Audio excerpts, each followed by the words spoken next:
C'est vrai que mon parcours est très atypique, j'ai dû me chercher au fil du temps. Côté soleil, Michel a toujours été une petite fille tout sourire, généreuse, qui prend soin des autres, la joie de vivre incarnée. Mais quand la porte de sa chambre se referme, les idées noires refont surface. L'adolescence et sa violence, un mal-être lancinant qui bientôt va l'emporter. Arrête de te mettre la pression sur ce qu'on attend de toi. Fais un pas devant un autre, avance. Trouver les moyens de se surpasser pour ne pas sombrer, la force de guérir. Michel va choisir le sport extrême, les voyages et le dépaysement total pour pouvoir enfin prononcer cette phrase. Elle est très belle cette vie. Et pour l'aimer encore plus fort cette vie, venez découvrir tous nos invités sur notre chaîne Entre vous et moi et partager la renaissance de Michel Ramé, notre lumineuse rencontre. Il y a même un petit cadeau pour vous à la fin de l'épisode. Salut tout le monde, bonjour Michel. Bonjour Dominique. Quelle joie de te recevoir. Merci, moi aussi c'est un plaisir. Écoute, avant de parler de ta renaissance, de parler de ce retour à la vie, je voudrais juste que tu nous dises qui tu es. Si je dois te demander 3 mots pour te définir, ce serait quoi, comme ça? Pétillante. La joie de vivre, ça va avec, mais c'est vrai que c'est ce qui me définit, vraiment la joie, le solaire. Un autre mot, généreuse, très généreuse. Ça en fait 3, mais s'il y en a encore un autre? Humaine. Ouais, ça se sent, ça se voit. Alors avant de partir justement dans cette découverte de toi, on va revenir à l'enfance. Tu étais quel genre de petite fille, Michel? C'était qui cette petite Michel?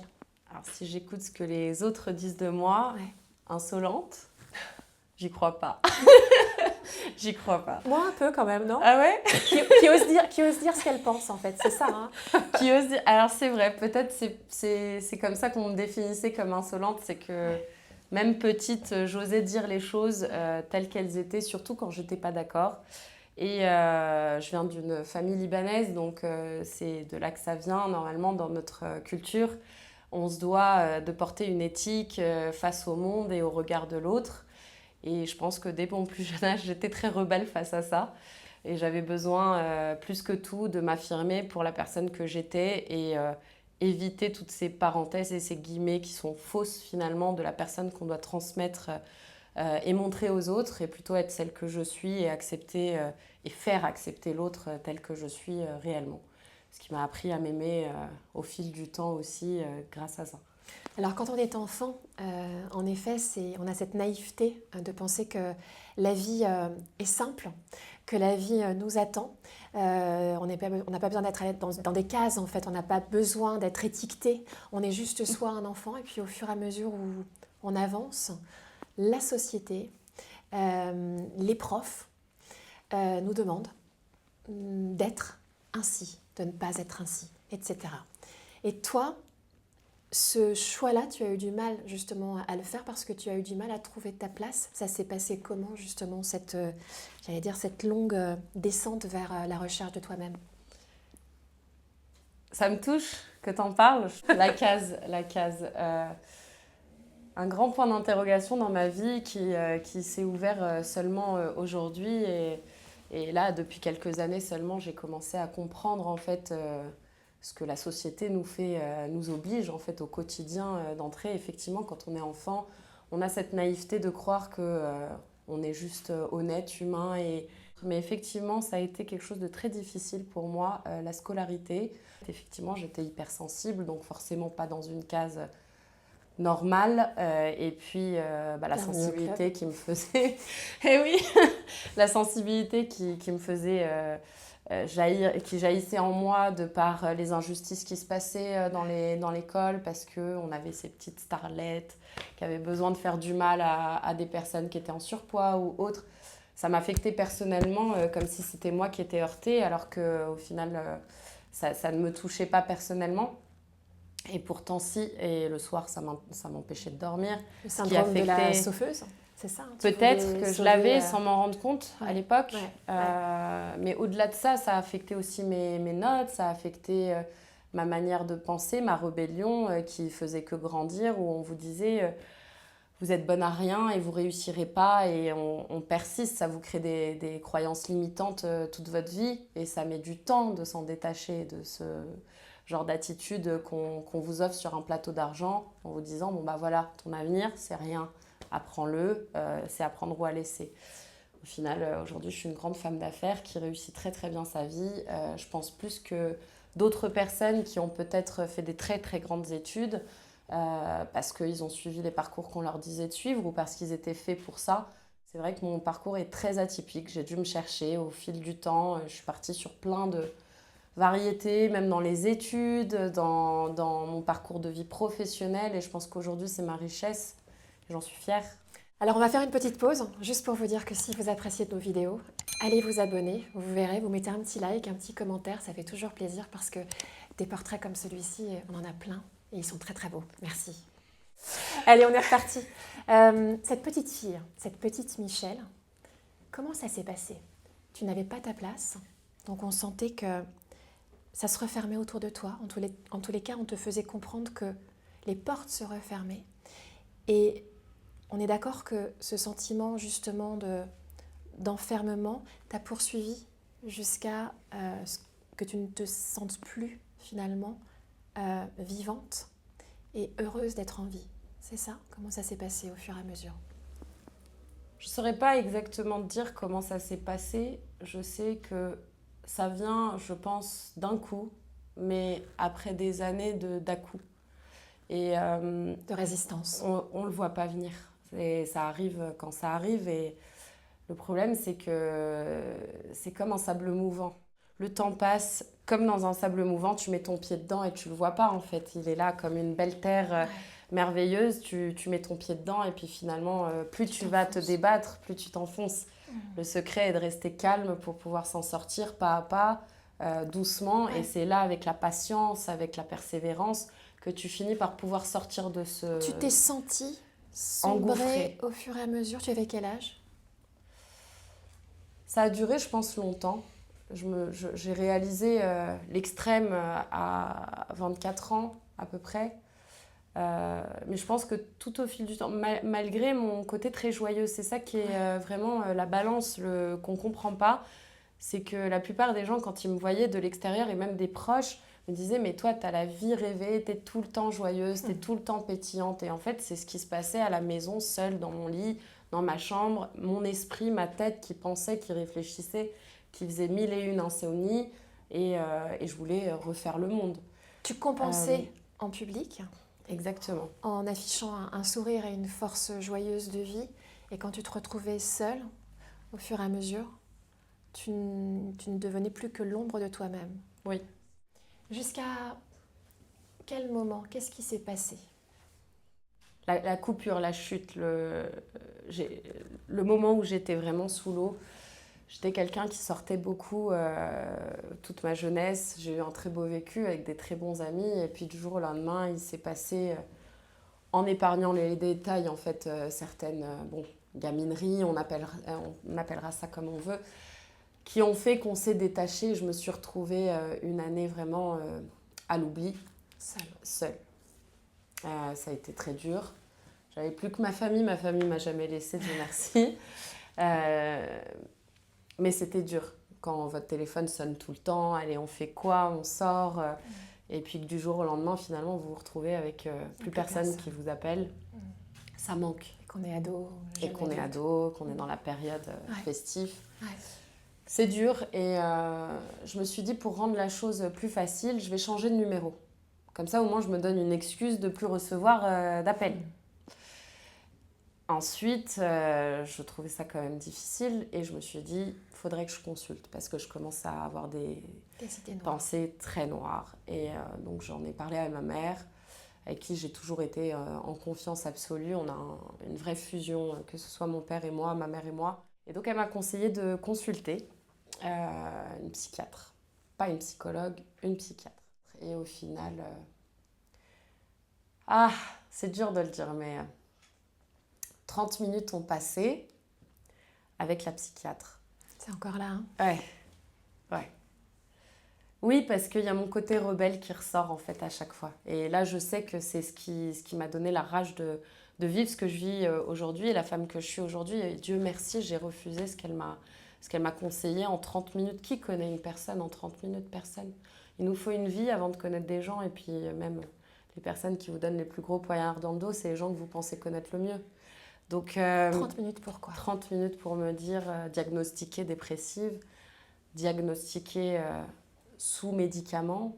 Parce que c'était une forte dépression. C'était une forte dépression. C'était une forte dépression. Je voulais vraiment mourir. Je voyais plus devant moi, en fait. Je voyais plus le sens qu'avait ma vie. À 20 ans, on a envie de mourir. À 20 ans, parfois, on a envie de mourir. Parfois, c'est à 50 ans. Enfin, je pense qu'il n'y a pas d'âge, en fait. Ça peut traverser l'esprit de quelqu'un à n'importe quel âge. Et c'est pas grave. Mais il faut savoir en guérir. Et en guérir, c'est pas les médicaments. C'est pas un antidépresseur. Ça peut fonctionner pour certains, en tous les cas pour toi. C'était pas la bonne issue. Moi, je pense que ça m'aurait perdu. Sincèrement, je me serais retrouvée au fond du gouffre. Tu sors de chez la psychiatre, tu refuses les médicaments. Oui. Et tu as 2 solutions. Soit tu vas au bout de ta pensée et tu décides d'en finir. Soit tu écoutes autre chose. Et il s'est passé quoi au fond du bide, là? Il y a eu une rage en moi. Je me suis dit, waouh, mais j'hallucine en fait. 30 minutes et on me propose ça. Moi, je veux autre chose. Alors, il y a des solutions. Il va falloir que tu les trouves, mais par toi-même. Alors, c'est quoi? Je vais chercher mes passions. Je vais chercher au fond de tout ce que j'aime le plus.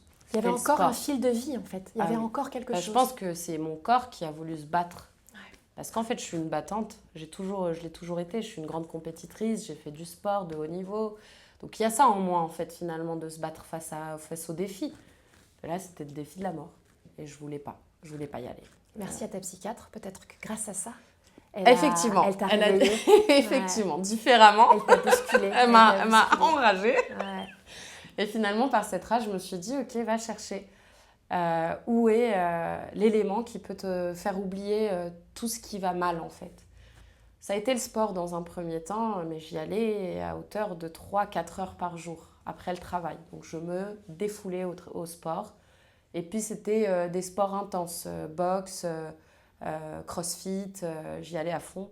Puis au bout d'un mois, puis au bout de 2 mois, on se dit, en fait, ça va mieux, quoi. Et t'es crevée, donc tu dors le soir, c'est ça aussi? Et on dort le soir, effectivement, après une bonne douche, froide ou chaude, les deux sont bonnes. Et donc là, je me dis, écoute, t'es seule. T'es toujours seule, parce que je suis toujours seule à ce moment-là. Ça fait longtemps que tu rêves de certains voyages et tu les as jamais fait. Donc je voulais partir en Islande et ça faisait 4 ans que j'avais ça en tête. Et là je me suis dit, bon bah c'est l'occasion en fait, t'es seule. Merci les copines qui t'ont lâché aussi. Merci les copines qui t'ont lâché. Comme quoi la vie. Qui m'ont lâché. Oui, comme quoi la vie est faite que de belles surprises et puis sans ça j'aurais jamais connu l'amour du voyage solitaire qui finalement m'a fait me découvrir absolument... Dans une joie parfaite. Là, je pense que plus rien ne peut me faire emmener là où j'étais. Et quand bien même je sens cette venue, ce mauvais esprit, cette noirceur arriver, bah, je la détecte et je lui donne un coup de fouet et c'est fini, ça part. Donc, tu te dis quoi? Je fais mon sac à dos? Je me dis, il faut que j'y aille le plus vite. Il ne faut pas que j'attende l'année prochaine, il faut que ça soit cet hiver, mais l'hiver arrive.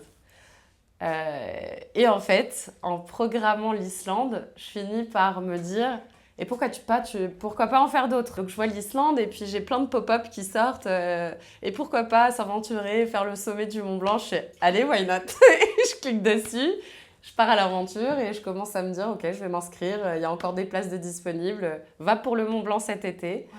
Et puis après le Mont Blanc, je tombe sur une photo merveilleuse de l'Arizona. Et je me dis, mais ça aussi, c'est mon rêve. Bon, allez, cette année, en fait, je vais faire plein de voyages. Ça va me faire souffler. Et donc, je programme mes 3 voyages. Ouais, tout ça sur une année? Tout ça sur une année, sur un coup de tête. Okay. Après une dépression, après l'envie d'en finir, eh ben, le sport déjà, l'envie de bouger ton corps et de te surpasser, j'allais dire physiquement déjà, ça te donne envie de respirer. Complètement. Et de vivre. À nouveau. De vivre à nouveau. L'Islande, qu'est-ce qui se passe quand tu arrives là-bas et que tu es confronté à cette nature, j'allais dire, époustouflante, quoi. Ah oui, déjà Et dans extrême. l'avion. Déjà dans l'avion. Et le premier voyage où je suis dans l'avion et je me dis, ah ouais, j'ai tout ça là à découvrir, c'est que du blanc. Tu C'est que survoles, des montagnes, des dunes. Enfin, ça me donne la chair de poule rien que d'y penser. Et pour quelqu'un qui aime l'hiver, il y a pas plus fantastique que l'Islande, arriver d'en haut et voir des glaciers, des grands lacs gelés. Le paysage est juste merveilleux. Et je me dis, allez, C'est go. à moi, la vie C'est à m'attend. moi. La vie m'appartient. Ouais. Et ce que je trouve fantastique, en fait, c'est qu'on rêve. On adore rêver. On fait que ça, rêver. Enfin, la vie est faite pour avoir des rêves. Et j'ai l'impression que quand je pense à ces voyages-là, cette année-là, elle m'a fait découvrir ce qu'était vraiment la balance entre passer de tes rêves à la réalité. Et c'est vraiment des choses que je ne pensais pas pouvoir réaliser. T'as senti une connexion? Ah ouais, La nature t'a c'est insufflé c'est incroyable. un souffle incroyable. de vie? De l'oxygène à l'état pur. Mais vraiment, c'est incroyable. Je voyais plus rien. Je pense que je faisais un avec tout ce qui se passait autour de moi. Ça valait 1000 thérapies, ça. Ah ouais, complètement. Tu as redécouvert le sens de la vie à ce moment-là? Le sens des journées, le sens de ne rien faire aussi et d'écouter? Ouais. S'écouter soi. On se parle en fait à soi-même. Tu t'es dit quoi? Tu lui as dit quoi à Michel qui voulait se foutre en l'air? Ah, je pensais plus à ça en fait. Ouais. J'y pensais même plus. Là, j'étais sur une autre planète. Franchement, c'est comme d'être sur la Lune. Vous avez vraiment l'impression d'être dans un paysage que vous connaissez pas. C'est la Terre qui vous contrôle. C'est plus vous qui contrôlez la Terre. Ce qu'on fait dans la plupart des villes, l'homme détient les terres. Dès que vous partez dans des paysages aussi hostiles, c'est la nature qui vous contrôle en fait. Donc vous laissez juste vous donner à elle et vous lui dites montre-moi ce qu'il y a de plus beau chez toi. Et puis elle n'est pas toujours très gentille avec vous, mais à la fin finalement elle vous sourit et elle vous donne que des belles leçons de vie. Vraiment, c'est merveilleux. C'est ça aussi, c'est un tête-à-tête avec la nature. En fait, la nature te dit t'as voulu mourir? Bah vas-y, fais-le. Là, je suis là, c'est ça. C'est un peu. Elle t'a mis au défi en fait. Elle non m'a mis au défi. Je pense que je l'ai cherché. Je l'ai bien trouvé. Elle m'a mis au défi plusieurs fois. Ce qui est merveilleux, c'est que chaque voyage m'a appris quelque chose de nouveau. Rien n'était pareil. Le Mont Blanc, la difficulté, c'est que c'est un travail d'équipe déjà. Ouais. Donc, si vous êtes lente, je vous avoue que je pensais être beaucoup plus du niveau qu'une fois arrivée au Mont Blanc. Avec des montagnards qui font ça toute l'année. Je me suis dit, ok, en fait, tu t'es cru là, parce que tu faisais 3-4 heures de sport par jour, t'as envie à Paris, hein. T'es pas à 4000 d'altitide. Belle leçon d'humilité. Ah là, aussi. la claque, la grosse claque. Et puis, je savais pas mes premières expériences en montagne, donc je vois le sommet, on me dit on va aller là, donc je regardais que ça au début, on y est bientôt, allez on y va. Non. Eh ben non, une journée passe, tu y es pas du tout. Et là, je commençais en fait à fatiguer, parce que comme je suis une battante, comme je suis une compétitrice, je me dis mais pourquoi ce sommet il est toujours aussi loin alors que je fais que avancer. Il m'a fallu 3 jours pour comprendre comment ça devait marcher, mais tout ça encore toute seule. Donc c'est des vraies leçons de vie parce que arrêtez de regarder le sommet, arrête de regarder où tu veux aller. Mais même dans la vraie vie, c'est arrête de te mettre la pression sur ce qu'on attend de toi. Fais un pas devant un autre, avance. Le chemin importe. Avance, le chemin emporte. Peu importe la destination. Exactement, mais vraiment... C'est ça la vraie... Que ça fait du bien, j'en ai des frissons. Mais moi aussi. Et Wow. ça m'en fera toujours parce que pour moi, c'est des leçons de vie à donner aux gens. C'est que c'est pas moi, ma voie la bonne. La bonne voie, c'est de se trouver en soi quel est le bon chemin pour toi. Qu'est-ce qui te fait vraiment... Qu'est-ce qui te transcende? Qu'est-ce qui te donne envie de vivre? On n'a qu'une vie. Et la vie, c'est pas que le travail. Et la vie, c'est pas les gens qui vont te mettre là où tu dois être. La vie, c'est toi qui t'ouvrent à la vie. Je- Non, mais je parle, ça m'émue. C'est mes tripes qui parlent. C'est mes tripes qui parlent. Tellement. Mais voilà, j'aimerais, si ça peut aider des gens, oui, il n'y a pas qu'une voie, celle qu'on nous dit de faire, c'est celle que vous voulez choisir de faire, qui est la bonne voie. Moi aussi, Oh là là. Et tu l'as grimpé, ce sommet, finalement, je l'ai grimpé durement. D'ailleurs, j'ai à 2 reprises pensé lâcher prise. Et même pas pour moi, parce que je savais que je pouvais le faire. C'était plutôt pour libérer l'équipe du poids que j'étais. Parce que je sais que j'ai pas été facile pour... J'arrête là, laissez-moi là, je veux mourir ici. Mais j'entendais que ça. Et puis, à un moment donné, bon sang, ça va. J'ai compris que j'étais lente, mais juste, j'ai envie d'y aller. Est-ce que tu peux me laisser réaliser mon rêve ? Calme-toi. Et non, au final, ils ont été très gentils. On a fait ça ensemble et ça fait du bien. Vraiment, ça fait du bien. Et quand on est en haut, on se dit quoi ? J'ai pas eu de chance, il faisait pas beau. Merde. Non, je rigole. Franchement, Ouais. on s'en fiche. C'est ça, peu importe. De savoir que t'es arrivé. Tu l'as fait. J'avoue avoir crié un vrai cri de joie. Un cri où personne vous entend, finalement, à part les quelques personnes autour de vous. Mais tu domines le monde, là. T'es là-haut, On m'a souvent dit, je comprends pas ces gens qui montent en haut des montagnes, mais pourquoi souffrir pour aller là-haut ? Et en fait, je pense qu'il faut le vivre pour comprendre. C'est incroyable, c'est impressionnant. Une deuxième naissance ? Est-ce qu'à ce moment-là, tu t'es sentie renaître ? Oui. Pas qu'une fois. Je pense tout le trek. Ouais. Ça me fait penser à une chose. Tu sais, quand on te dit souvent, ça a dû t'arriver, t'as trop de la chance. Moi, personnellement, je suis chanceuse d'avoir vécu ce que j'ai vécu, mais je le mérite. J'ai le mérite avec. Et souvent, me dire « Ah, mais trop beau, j'adore où t'as été », vous pouvez. Mais en fait, c'est pas donné à tout le monde de marcher des heures et de souffrir en marchant. Incroyable. Mais incroyable ce que la vie, elle vous offre. Qui s'attend à ça, franchement ? Quand on prend le temps de la regarder et quand on se donne les moyens aussi de la vivre. Oui, il Peut-être. faut. Elle est très belle, cette vie. Dernière destination. L'Arizona. Et là, l'Arizona, ça a été une claque, non ? Ah, la plus grosse claque de ma vie. Ah, oui. Ces étendues. Heureusement que j'ai eu les autres pour préparer.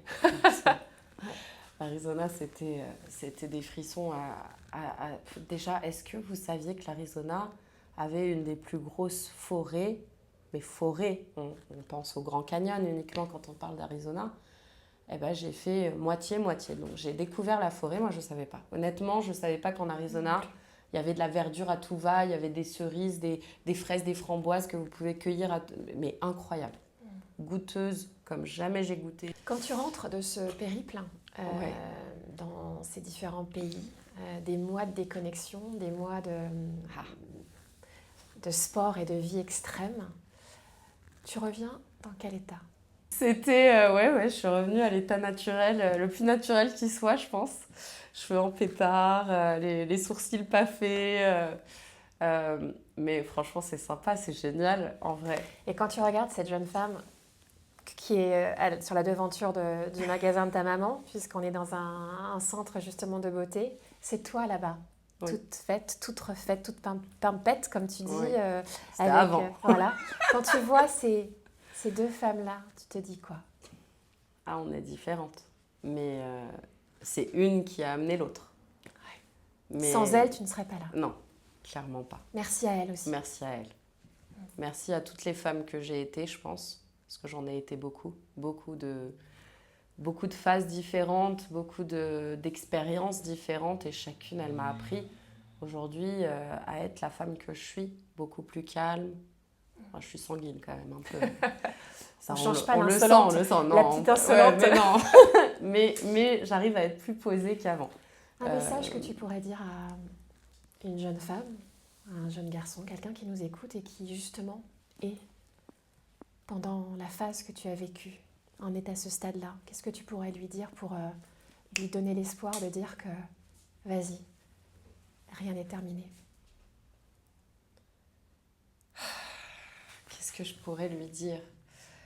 Qui se concentre sur lui, qu'il oublie le reste du monde, qui crée sa bulle, sa protection, qui ressente profondément ce qu'il a envie d'être et de faire, qu'il n'y a pas un seul sous-métier sur cette terre, qu'il n'y a pas une seule personne sur terre qui puisse le définir à sa place. Sois ce que tu as envie d'être, juste.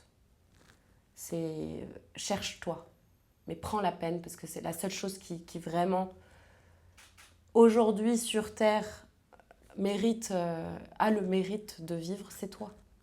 Juste toi pour toi. Et tu lui dirais par exemple, quel est ton mot préféré? J'en ai plein, c'est pas juste. Un seul. Un seul, j'ai le droit de réfléchir. Tic, tac, tic, tac. Stressant. Un seul mot. Je vais rester là-dessus. L'authenticité. Vraiment, oui. L'authenticité. Celui que tu détestes? Le mépris. Le mépris. J'en ai quand même un autre, hein. L'égoïsme. Oui. Mais bon, ils vont un peu ensemble. Non, quoique. Le gros mot que tu as peut-être balancé du haut du Mont Blanc quand tu as réussi cette super ascension. Ce gros mot qui te fait du bien aussi quand on le lâche comme ça. C'est obligé que ce soit un gros mot? Bah dis-moi, non. Moi, je crie.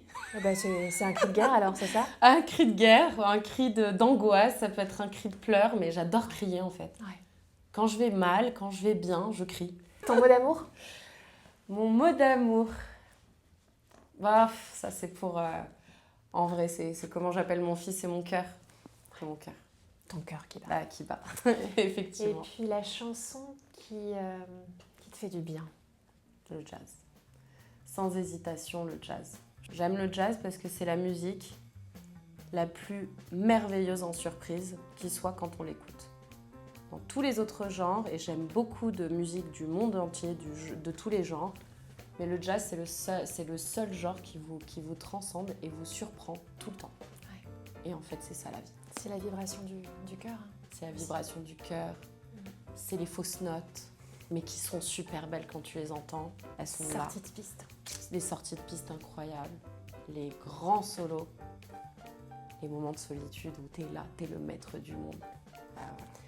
Et ben, je te souhaite plein de sorties de piste pour encore un chemin encore plus fabuleux et plein de surprises. Merci infiniment. Merci à toi, Dominique. C'était très beau. Merci. Pas de gag. J'ai eu peur là. Je m'asseyais, je me suis dit ouh.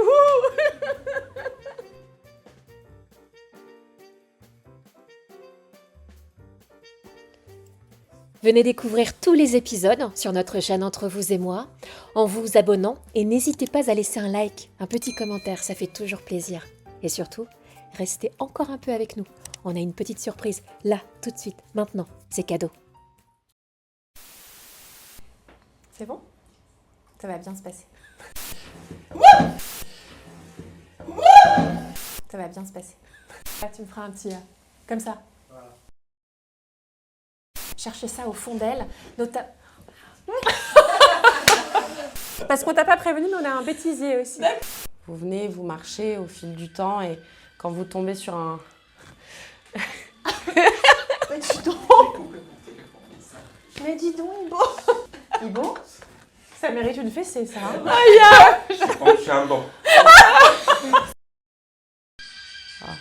je sais pas.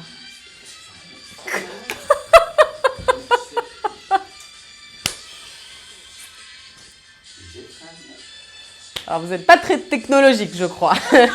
Vous êtes sûr, il n'y a pas un réveil, hein?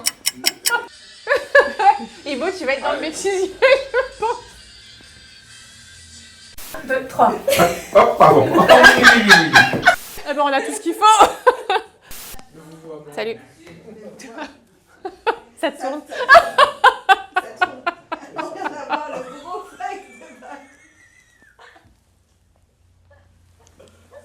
ce qu'il faut.